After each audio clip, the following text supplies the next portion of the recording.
Bonjour. Bonjour. Martin, bonjour. Bonjour Laurence. Mille merci d'avoir accepté l'invitation d'ATL. Avec plaisir. Avant que Martin nous parle de son métier, très intéressant, vous allez voir. Je rappelle qu'ATL est une chaîne d'orientation dédiée aux plus jeunes d'entre nous, qui sont soit en orientation, soit en réorientation professionnelle. Elle a pour objectif de vous présenter un maximum de métiers, des plus classiques aux plus émergents, en passant par les postes artisanaux et artistiques, bien sûr. Chose très importante, elle est là pour créer des crushs entre vous et le métier de nos invités. C'est vraiment le but numéro un. Voilà. Autre dernière précision avant que Martin nous raconte sa vie professionnelle, c'est que j'essaie dans la mesure du possible de vous présenter des postes et des métiers de passion, métiers passion, mais il existe aussi des métiers un peu plus alimentaires. Alors, Martin va vous expliquer ça et on va décortiquer un métier un peu particulier mais qui recrute beaucoup, d'où l'explication de ce podcast. Martin, je te laisse nous dire qui tu es et ce que tu fais de beau. Eh bien, donc, je m'appelle Martin Descendre, j'ai 40, bientôt 47 ans, je suis conducteur de métro depuis 7 ans maintenant.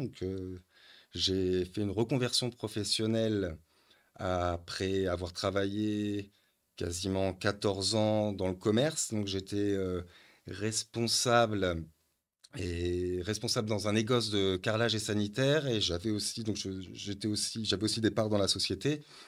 Et donc après une bonne partie de ma vie passée dans le commerce, j'ai décidé de prendre un tournant et de me consacrer plutôt à ma vie familiale plutôt que la vie professionnelle, voilà. D'accord.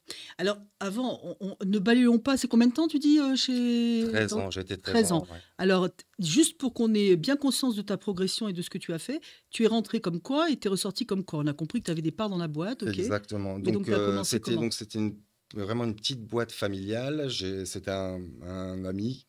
C'est un ami qui tenait ce magasin-là, avec qui je m'entendais très bien, qui m'avait proposé de le rejoindre après avoir été longtemps à l'école et ne pas avoir vraiment trouvé ma voie. Tu as fait Et quelle formation? donc j'ai fait un BTS analyse biologique. Ensuite, j'ai fait commerce international dans les industries céréalières et la meunerie, pour au final me retrouver, on va dire, bon, que j'étais vendeur, magasinier, responsable, en fait, un peu toutes les étiquettes qu'on peut avoir quand on tient un magasin, un commerce. Et Ouais, oui, il donc, faut tout faire. faut tout Il faire, faut tout et faire. Faut tout avec faire. les horaires qui vont avec. Exactement. Alors justement, ça c'est un élément important. Tu avais quelle amplitude horaire à l'époque? Alors, donc déjà, je travaillais du lundi après-midi au samedi, Ok. avec un mercredi, jeudi par mois. Et donc, bon, après, c'est les horaires de magasin. Donc, on ouvrait de 10 heures jusqu'à 13 heures et de 14 heures jusqu'à 18h30. Mais après, c'est de la clientèle. Donc, Mhm. 18h30, ça reste sur le papier. Mais évidemment que je rentrais chez moi plus tard. Beaucoup plus tard. Est-ce qu'on sort de ce métier-là, de ce magasin, c'est du lourd, c'est de l'industriel, c'est des grosses quantités, non? Il y avait Alors aussi le oui, particulier, mais pas bien que, sûr, on je travaillait à la crois. fois pour les particuliers, les entreprises. Donc, oui, oui, c'était un gros chiffre d'affaires. Non, même si c'était une boîte familiale, c'était aussi un groupement de magasins. Donc, il y avait, on va dire, c'était une holding qui possédait 5 magasins.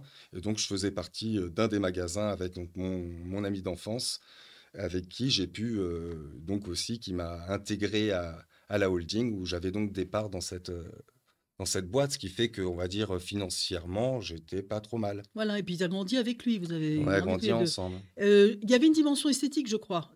Tu m'as dit ça avant le podcast, c'était pas du carrelage de base, hein, Non, non, non, ça, donc on tes travaillait, produits. voilà, donc c'était vraiment des usines italiennes professionnelles avec donc les dernières sorties, chaque fois les nouveaux catalogues chaque année avec évidemment, c'était pas du carrelage qu'on trouvait chez Castorama ou dans la grande surface de manière générale, sans vouloir dénigrer, mais c'est, c'était quelque chose donc plutôt pointu. Très artisanal, Hmm. très joli. Donc d'origine italienne. Alors, qu'est-ce qui s'est passé? Donc, tu fais tout ce cheminement sur 13 ans, exigeant, beaucoup d'horaires, beaucoup d'heures de présence. Quand tu fermais ton magasin, là, quand vous fermiez le soir, est-ce que ça s'arrête dans ta tête ou pas à l'époque? Bah, non, justement, parce que bah, la clientèle, les demandes, les devis à faire, les recherches pour des clients qui ont des recherches particulières. Donc, c'est un métier où évidemment on ramène le travail chez soi, quoi. D'accord. Donc il Ça y te a pas plaisait vraiment ou de pas? coupure, quoi. Excuse-moi, Alors ça te plaisait ou pas à l'époque oui, de alors évidemment ce moi métier? le contact avec la clientèle, c'est quelque chose que j'ai toujours, bien aimé parce que j'aime de manière générale, j'aime l'humain. Ça c'est quelque chose qui me plaît de pouvoir aussi aider parce que les personnes sont en Ouais. recherche et à partir du moment où on connaît c'est comme dans tous les métiers, qu'on connaît bien un métier, on est capable de conseiller suivant être à l'écoute pour pouvoir conseiller dans la bonne direction Mmh.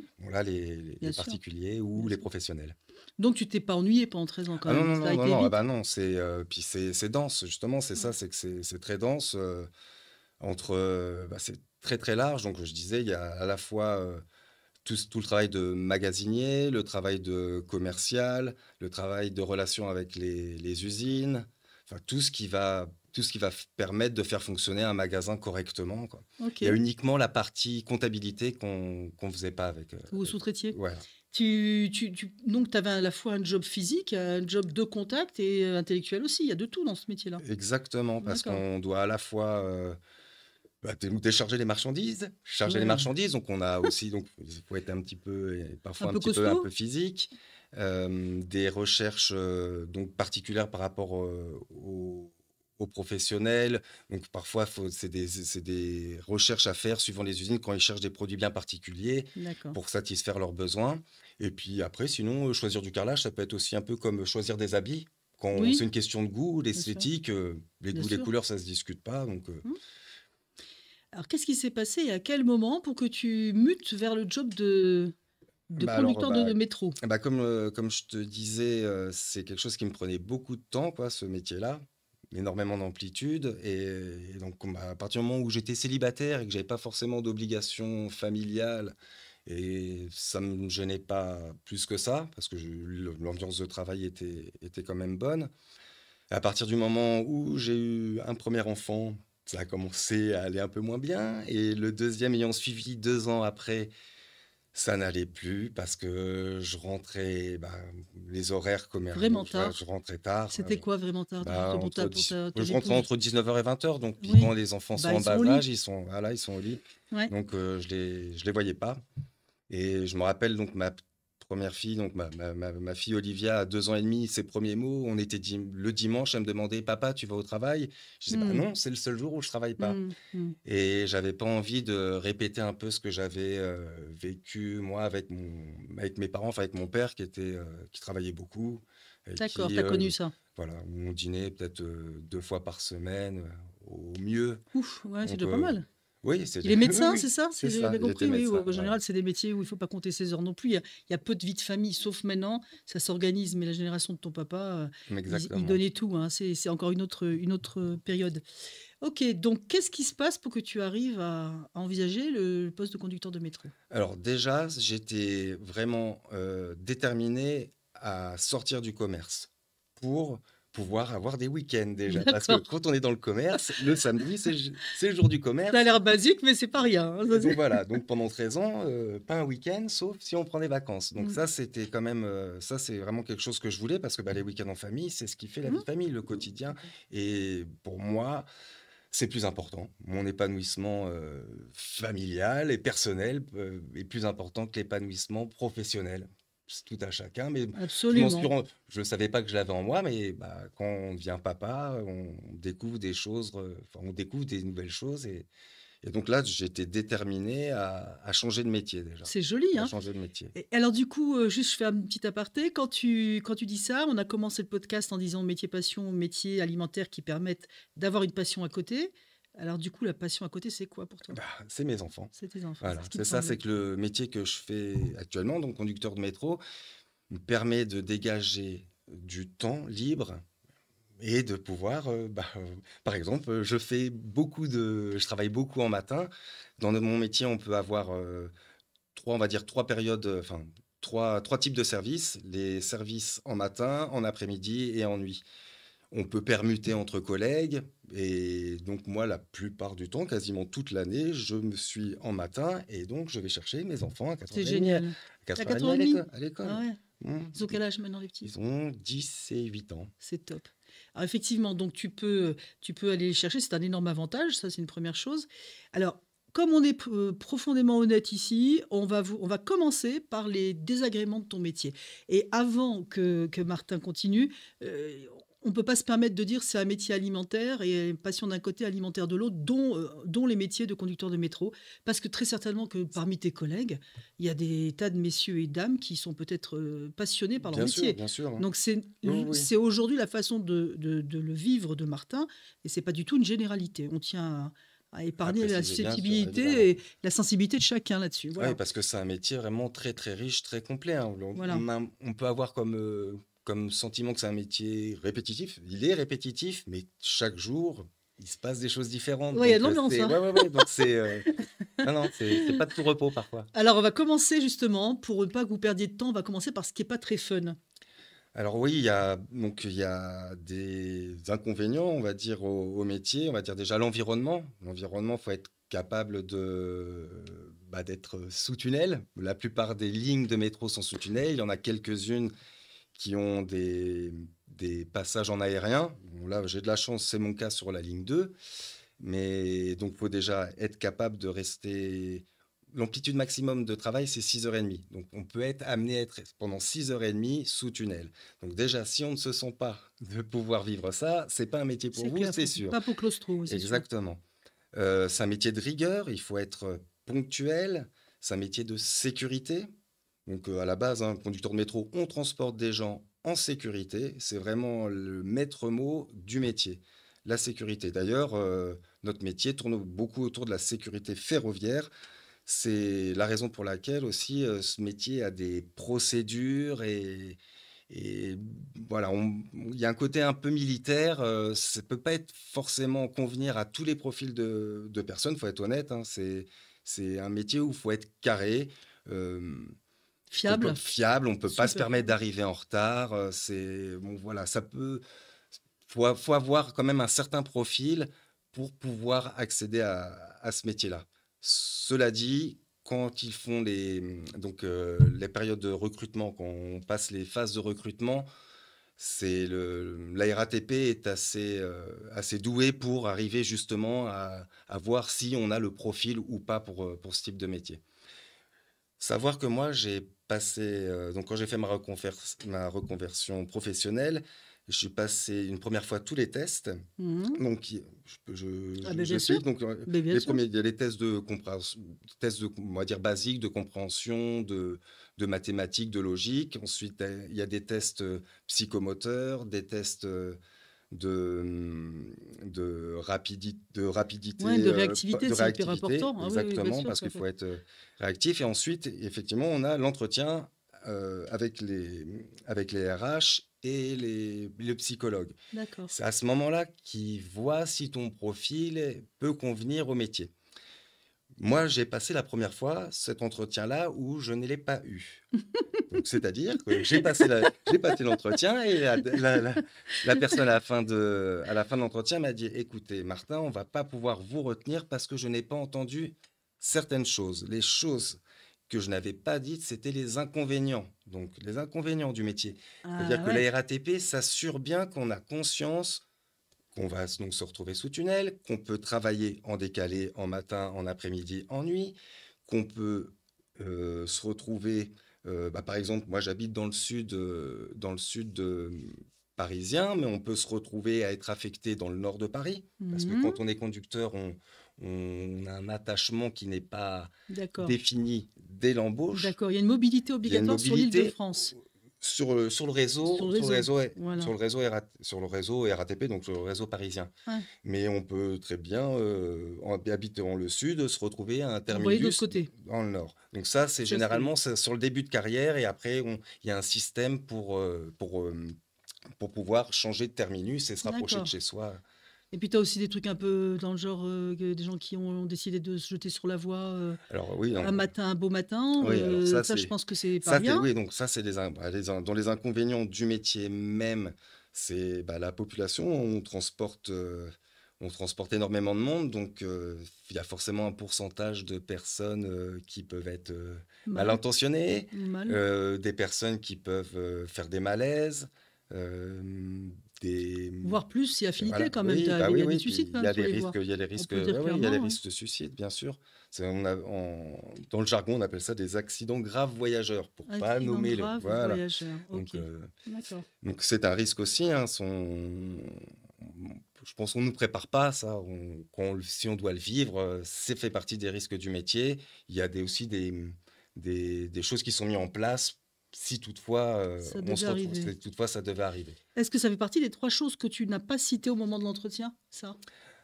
Non, La c'est pas sécurité? Non, non, c'était pas ça? non, fallait vraiment préciser le, en fait, un peu comme les 3-8 quoi, de savoir Ouais, qu'on peut travailler ouais, aussi la bien en mobilité, matin, tout à en fait. nuit et en après-midi.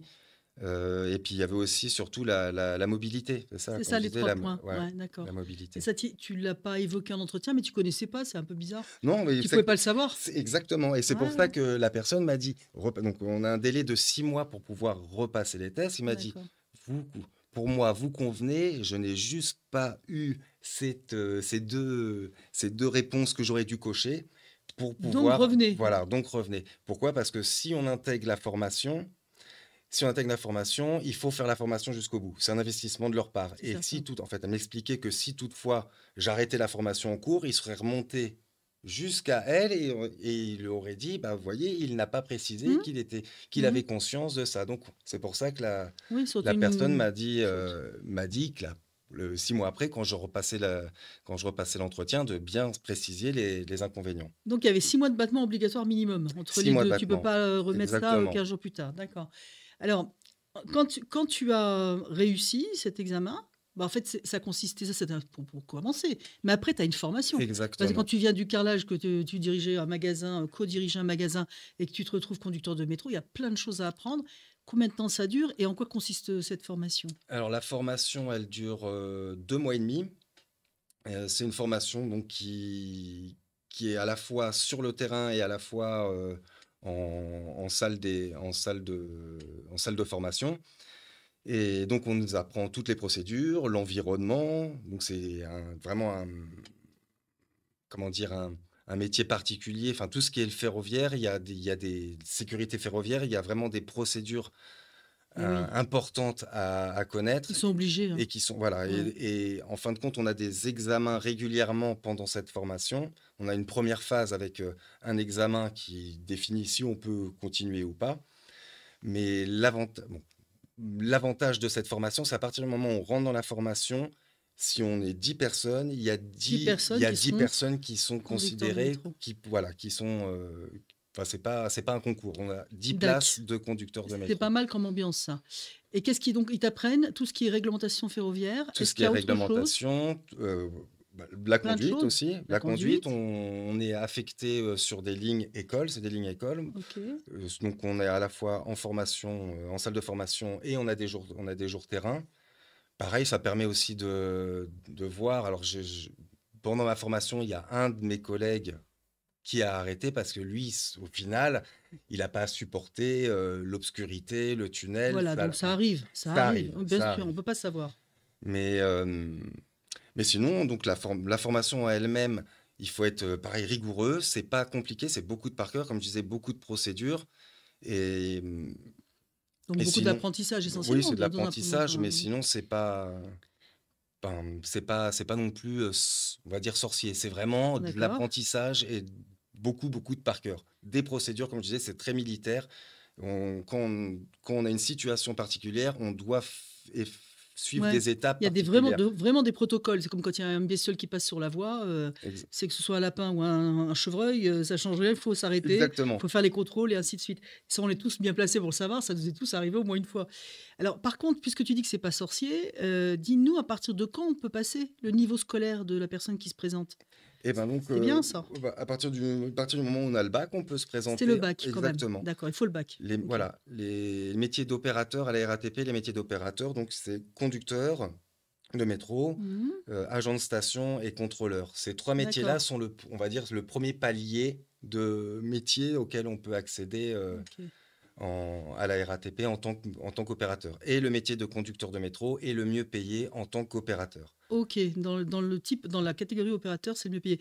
Heu en fait, par rapport aux personnes aux jeunes qui nous écoutent, là, on vient de lister les choses qui étaient pas très marrantes. On y reviendra juste tout à l'heure, j'aurai une question, mais on va maintenant continuer sur ce qui te plaît, en fait, et ce qui est intéressant dans ce métier. Parce que vous allez voir qu'il y a beaucoup de choses aussi qui valent la peine, justement, de s'y engager, sous réserve qu'on porte un masque, dans les boyaux. Oui, c'est vrai parce que l'environnement du tunnel, effectivement, on va dire que les microparticules sont un peu plus importantes qu'à l'extérieur. On est quand même à Paris, donc ça, Soyons francs et voilà, informatifs, voilà, absolument, ça, effectivement. effectivement, la Ouais. pollution, elle est aussi bien à l'extérieur, enfin, à la surface Elle est quand que même dans un les peu plus tunnels. lourde en bas, faut Un être peu plus honnête. lourd, Tu m'as dit effectivement. qu'il y avait des tests, Bien sûr, oui, oui, oui, il y a des voilà. tests, même la RATP fait contrôle régulièrement la qualité de l'air. Il y a quand même des gros ventilateurs qui sont, C'est clair qu'ils voilà, brassent. qui brassent pour faire évacuer justement évacuer l'air pollué du métro. Mais donc, mis à part ces inconvénients, on va dire, Mmh mh. le métier en lui-même, moi, ce que je trouve vraiment très intéressant, c'est comme je disais, c'est qu'on a l'impression de faire un peu tous les jours la même chose, mais chaque jour est différent. On est Ouais. vraiment acteur. Moi, j'ai l'impression d'être vraiment acteur de la vie parisienne. Mmh. Euh, Effectivement, si on n'est pas là pour transporter, ça paralyse, Ce que j'allais te dire, c'est ça pas une paralyse. impression, hein? C'est Non. pas une impression que vous êtes acteur de la vie parisienne. Et donc moi, c'est un métier pour lequel, donc c'est un métier de service avec lequel je me retrouve bien parce que c'est un métier avec lequel, par rapport, en fait, par rapport à mon ancien métier, je viens sur place, je fais mon service et une fois que j'ai terminé mon service, ça reste derrière moi. Oui, c'est fini. Sur place, il faut être opérationnel, procédurier, etc. Mais à partir du moment où on ferme la porte du travail, c'est derrière nous. Mmh. Et ça, c'est ce que j'avais pas avant dans mon ancien métier. Et donc, pour le coup, j'ai tout le temps qui me reste, je le passe en famille. Là, il me Et semble, c'est ce qui est, pour le coup, c'est ce qui m'épanouit, quoi. il me semble quand on t'écoute qu'effectivement c'était ce que tu voulais. Donc, ça te va bien. Et puis si tu quittes vers quelle heure, tu me dis l'après-midi, tu Alors, disais? là, par exemple, j'ai terminé à 13h. J'ai commencé Bon, à 6h30, j'ai terminé à 13h. voilà. Alors, c'est un service en matin tard. Les matins tôt, on va dire la première embauche, c'est à partir de 5h. On peut embaucher à 5h et quand on embauche à 5h, aux alentours de 11h, on a fini. Alors donc ça veut dire que tu peux avoir 2 vies clairement. Même Exactement, si tu t'octroies bien sûr un certain nombre d'heures pour exactement, dormir, 7 heures sont fortement conseillées dans nos vies, mais c'est génial, ça peut, permettre exactement. d'avoir une vie parallèle. Beaucoup de collègues sont artistes, sont musiciens ou font de la mécanique ou non, vraiment, Ouais, c'est il y a génial. vraiment, on peut associer une passion avec son métier. Ah, j'ai connu, c'est pas pour les plus jeunes, mais les Vampas. Didier Chapdelaine, le chanteur des Vampas, est resté quasiment toute sa vie. Je sais plus s'il l'est, mais il me le dira. Est conducteur sur en ferroviaire et on le connaît, chanteur des Vampas. Voilà, donc comme quoi Ah bah, c'est réalisable. Alors, qu'est-ce que tu aimes le plus dans ton métier quand même? Ce qui fait que tu vas pas avec la boule au ventre, si j'ai bien compris. Parce qu'en fin de compte, quand je vais au travail, je sais ce que j'ai à faire. On ne sait jamais ce qui peut se passer sur le moment, mais on est assez bien formé pour pouvoir réagir. Et, et donc, ouais, moi, vraiment, aller au travail, c'est vraiment quelque chose avec lequel je vais pas. C'est vraiment quelque chose que j'aime faire. Aller au travail, ça par rapport à mon ancien métier avec lequel où j'allais à reculons, c'est quelque chose qui change vraiment pour moi. Ça a vraiment changé du tout au tout ma vie de pouvoir aller au travail sans avoir à me questionner sur la fin de journée ou Ah, c'est comment les l'horreur, clients ça. vont être. Quand tu C'est comptes tes heures, donc c'est ça, l'horreur, voilà, je donc crois, c'est quel que vraiment soit le métier. Ouais. pour moi, c'est un confort, quoi. Je prends souvent l'exemple un peu comme aller avant quand j'allais à l'école, c'est-à-dire que j'allais arriver à l'école, je faisais mon boulot et je sors de l'école et ça reste derrière moi. J'ai pas de devoir à la maison. Oui, c'est Donc, ça. et puis aussi, ce qui est super, c'est d'être en interaction avec différents métiers parce que quand on est conducteur de métro, on n'est pas seul, hein. Nous, quand on est sur les voies, on est les yeux du poste de commande contrôlé. En fait, il y a un régulateur sur la ligne de métro qui gère en fait les problèmes en ligne. Donc, on est toujours en communication avec eux. Pareil, au niveau des stations, on est en communication avec les agents de station, avec les agents de sûreté. Donc c'est un métier où qu'on pourrait penser auquel on est seul, alors qu'on est en Oui, interaction systématiquement avec d'autres corps de métier. Donc bien sûr. c'est pas on peut avoir, peur du côté récurrent du métier, mais Non, c'est très chaque j vivant. chaque jour, il se passe, des choses différentes, ouais. C'est très vivant, en fait. On le voit, vous communiquez quand on prend un métro. On entend que ça parle de partout. Dès que ça s'arrête, on sait il y a une communication avec le central et ainsi de suite.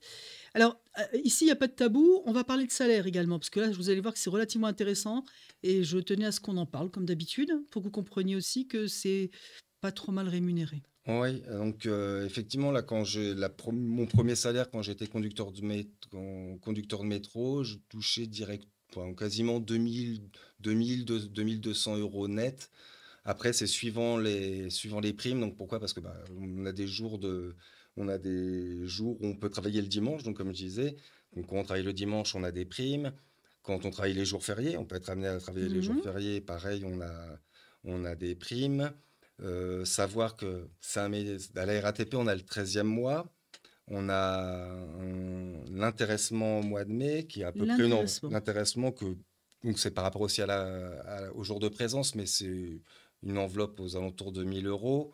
Donc le 13e mois, pareil, c'est pareil aux Mais c'est alentours de quoi? 1000. Et c'est quoi l'intéressement dans la... À quoi vous L'intéressement, êtes intéressé, bah, en fait? Sur quoi il se fixe? bah, sur les Ce- bénéfices de la RATP. Ah, carrément! Mais Ouais, d'accord, bon, ça peut être sympa, mais ça. oui, mais sauf que non, mais Quand c'est on voit le prix du ticket pour alors c'est les Jeux plafonné, Olympiques, on sait que... évidemment c'est plafonné. Ouais, c'est Évidemment c'est plafonné. plafonné, Oui.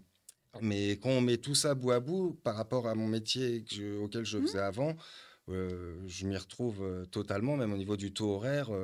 bien sûr. Au niveau du taux C'est horaire, sûr, ça.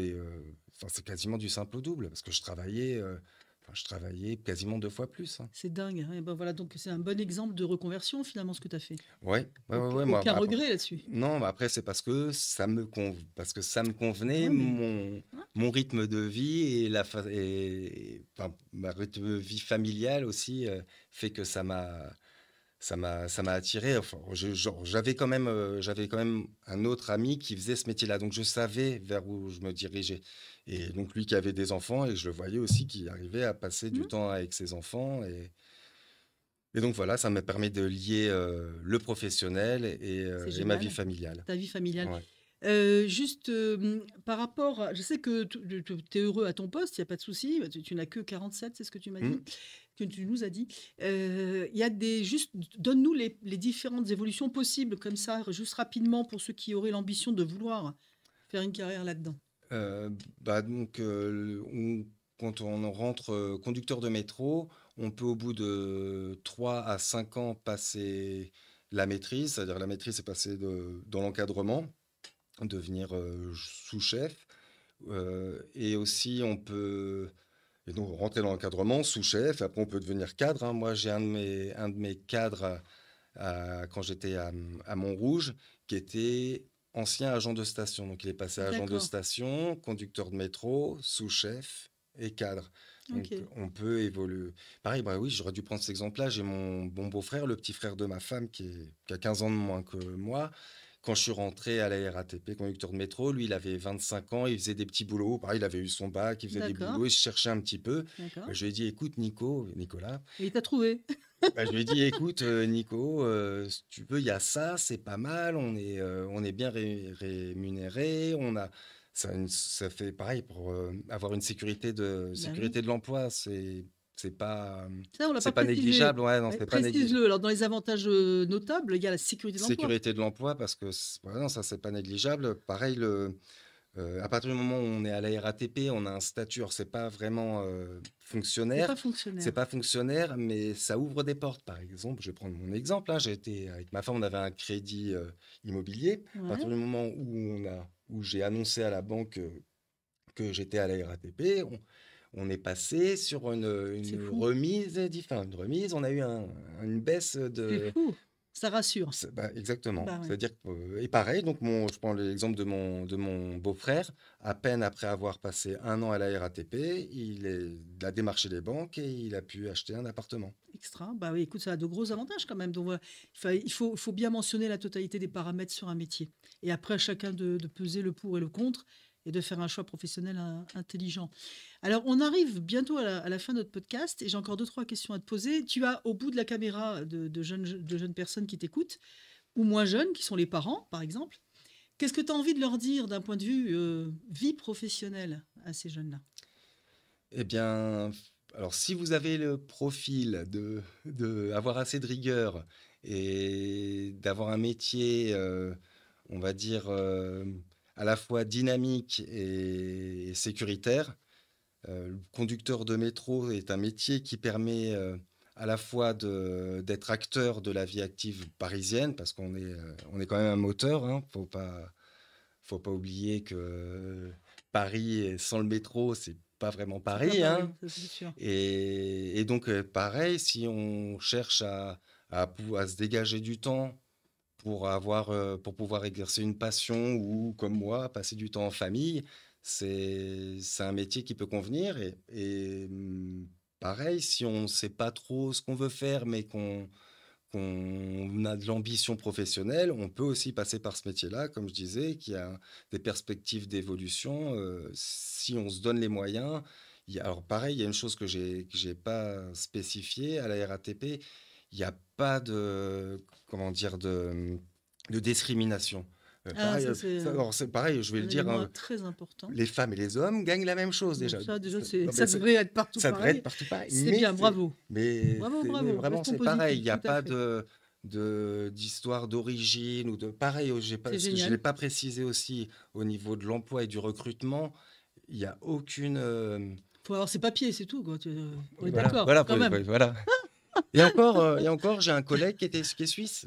Il y a un collègue qui Ah, est on suisse, tolère les donc Suisses. il est suisse et bon, il a la double nationalité, mais son but, c'est de passer justement au RER. Je vais en parler parce que passer au D'accord. RER, quand on passe au RER, on a un permis ferroviaire international. Ah, c'est bien, ça lui fait des ponts pour la Et Suisse du coup, après. il pourra aller travailler en Suisse avec ce permis-là. Et bosser sur le Léman Express qui fait tout le tour, qui est un paysage Oui, fantastique, ça peut être assez sympa. ça va le changer des tunnels de Paris. Ah ouais, moi C'est sympa. je dirais pas non de faire ce genre de choses. Ok.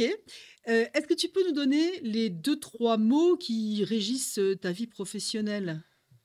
Alors, ma vie, les verbes ou les mots Les mots, les verbes, Oui, comme tu veux. bah, moi, moi, je suis heureux, en fait. Je le dis, hein, parce que je suis Très heureux au important. travail. Ouais, je le dis.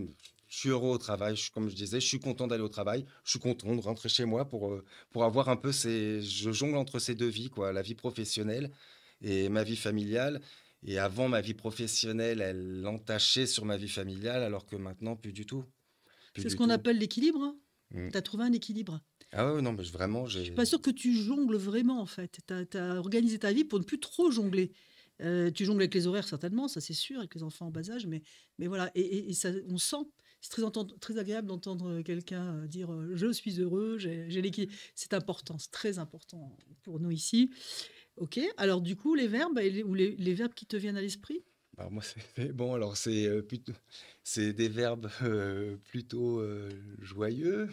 Non, moi, je conseille de vivre, aimer et partager pour un petit peu comme je te disais tout à l'heure, qu'on ne change pas le monde, mais si on change, on ne pourra pas changer le monde, mais on peut le changer déjà autour de soi. C'est déjà apporter sa petite goutte d'eau, Ouais, comme ouais, ouais. je te disais, je te racontais l'histoire de Ah oui, tu vas me la raconter celle-là. amérindienne. Raconte-la parce qu'elle est très mignonne. Ouais, oui, du colibri et qui est dans un feu de forêt. Il y a une vieille légende amérindienne qui dit que un feu de forêt, tous les animaux fuyaient la forêt en feu. Et le colibri qui faisait des allers-retours entre la rivière et les feux de fumée qui C'est très croisent le mignon. tatou. Le tatou dit: «Mais qu'est-ce que tu fais, colibri? Tu vas pas arriver à éteindre le feu avec ces gouttes d'eau». Il dit: «Je sais bien, mais je fais ma part». Donc voilà, c'est-à-dire changer le monde à son échelle, c'est de commencer à le changer autour de soi. Et peut-être C'est que très joli. si tout le monde fait ça, Mm. on pourra peut-être faire à plus grande échelle. La petite goutte d'eau, comme tu dis ici, Mmh. et, tout le monde- et donner du bonheur autour de soi. Tu as parlé de partager tout à l'heure. C'est sympa d'entendre un conducteur de métro donner ces valeurs-là. Tu aurais pu être Toubib ou hein, Ouais, comme papa aussi. ouais, ouais, ouais. Ça t'a jamais Non, frôlé? bah si j'ai quand même fait, si Si? j'ai fait Tu as quand un même fait ton BTS BTS? Bah analyse voilà. biologique, hein, Ouais. bah j'ai toujours été attiré par le vivant de manière générale, donc Donc c'est pour ça que moi, vraiment, je vais le dire, hein, c'est pas, pour moi, tous les voyageurs, c'est pas je transporte pas du bétail, moi. Non, ça, c'est sûr. Non, mais il y a beaucoup de voyageurs de métro qui peuvent se sentir parfois être Mmh. pris pour du Mmh. bétail. Franchement, c'est pas c'est pas mon cas et pas le cas de la plupart de mes collègues.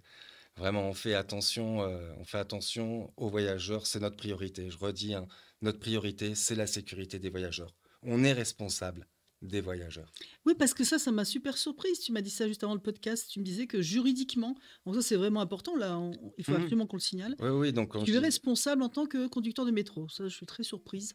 parce que bah, ça peut arriver au moment de fermer, quand on ferme les portes et qu'on part de la station, Mmh. si une personne est coincée dans les portes Mmh. et qu'on a mal fait Les contrôles les visuels. contrôles, on peut blesser une personne. Et là, pour le coup, c'est notre responsabilité parce que c'est à nous de suivre les procédures et pour faire les choses en toute sécurité. Alors ça, je comprends parfaitement le sens de cette responsabilité, mais là où je suis très perplexe, c'est que tu as toujours des comiques et des sportifs qui s'amusent à boum, à sortir, à rentrer Oui, à la dernière seconde, même si tu fais tes contrôles rétro, je vois pas trop comment. c'est notre responsabilité. C'est-à-dire que s'il D'accord. y a un doute, on doit s'arrêter, on prend toutes les précautions possibles, toutes les précautions qui doivent être prises pour la sécurité des voyageurs. C'est vraiment le mot d'ordre, le mot d'ordre, le mot d'ordre. C'est dingue, hein. Mais c'est profond. Je veux dire, c'est un choix, c'est un vrai choix, vraie Mhm. responsabilité. Ça m'est déjà Vraiment. arrivé, moi, ça m'est déjà arrivé dans mon métier. Là, je parlais tout à l'heure du PCC, du CREG, la personne qui s'occupe de gérer les trains en ligne. Ouais, Ça m'est déjà arrivé de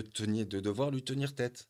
Parce d'accord. que mon métier m'imposait de faire quelque chose, moi, je ne vais pas sans rentrer dans les détails, et le CREG, donc on va dire la personne qui normalement est au-dessus Mhm. de moi, Mhm. me demandait de faire autre chose. Et donc D'accord. là, par contre, faut pas avoir de doute. Un conducteur ne doit pas avoir de doute. C'est pour ça que je disais qu'il faut de la rigueur, faut être Ah, sûr hein. de soi pour Ah rester ouais. sur sa Ah position. ouais. Parce que si si toutefois j'avais écouté, enfin si j'avais suivi leur ordre sans réagir, je faisais une faute professionnelle. D'accord. Et ça aurait pu me retomber dessus. C'est-à-dire que les D'accord. fautes auraient été partagées. J'ai ma responsabilité, même si... voilà. Donc, chaque conducteur de train est responsable de Bravo. son train. Non, mais C'est pour ça c'est que très c'est aussi intéressant. bien dans le métier. Oui. C'est un truc, on n'est pas... Il y a pareil, on n'a Non, pas quelqu'un qui est derrière nous tout le non, temps vous en n'êtes train pas de... des exécutants Voilà, tels qu'on pourrait exactement. l'imaginer Non, non, non, on est parfois. responsable. D'accord. Je trouve ça valorisant. Et C'est pour le très coup, valorisant. c'est des vraies Oui, responsabilités oui, quand oui, même, non, hein. c'est des... Alors, on va finir. Je vais finir sur une question un peu tordue et un peu. Alors, il la voit pas venir, ça là. Et un petit peu piège. Si ta petite fille ou ton petit garçon, dans 10 ans, te disent je passe le test, l'examen pour devenir conducteur de métro pour démarrer ma carrière, qu'est-ce que tu vas lui dire? Alors, je lui dirais plutôt, essaye de faire un bac plus 2, bac plus 2 D'accord? pour pouvoir accéder, justement, quand on est à la RATP, au métier directement de l'encadrement. D'accord. J'aurais pu, parce que comme je t'avais dit, j'ai fait une année d'action commerciale Bah oui, au bah plus niveau bac 3. plus 3. Ouais, Cela dit, l'encadrement, moi, ça ne m'attirait pas, je ne me voyais pas, je ne me d'accord. visualisais pas dans ce type de métier. Hmm. Parce que l'encadrement, bah, c'est pas pareil que conducteur, les conditions sont pas les mêmes, les Mhm. façons de travailler n'est Les pas la soucis même, non plus, les les soucis non plus, les responsabilités. responsabilités. Et quand tu sors de là le soir, c'est sûr que tu penses à ton équipe. Ça, c'est quasi certain. Exactement. Et moi, c'était une reconversion professionnelle. D'accord. Pour un premier métier, si c'était ma fille, je lui dirais, pousse un petit peu les études pour rentrer directement dans l'encadrement. D'accord. Donc, mon conseil pour les personnes qui rentrent directement à la RATP en tant que conducteur de métro, si on a uniquement le bac, conducteur de métro, faut pas oublier que on peut quand même évoluer, Bien sûr. même si Bien on sûr. n'a pas, même si on n'est pas au niveau bac plus 2. Donc, D'où l'intérêt effectivement de ce métier, un salaire tout à fait correct. Vous a donné clairement les avantages et les inconvénients. À vous de voir ensuite, hein. On est là pour ça. Nous, on propose et vous disposez. On va remercier Martin 1000 fois pour sa présence, merci sa à vous. sincérité et la tonicité de son discours. On va vous rappeler le petit slogan de la chaîne qui est Soyez vous-même. C'est ce qu'on essaie de faire passer comme message ici, le plus possible. au plus près on est de soi et au mieux au plus on est authentique et au mieux on est avec les autres, hein, il me semble. Ça, c'est l'humble avis d'une psychologue.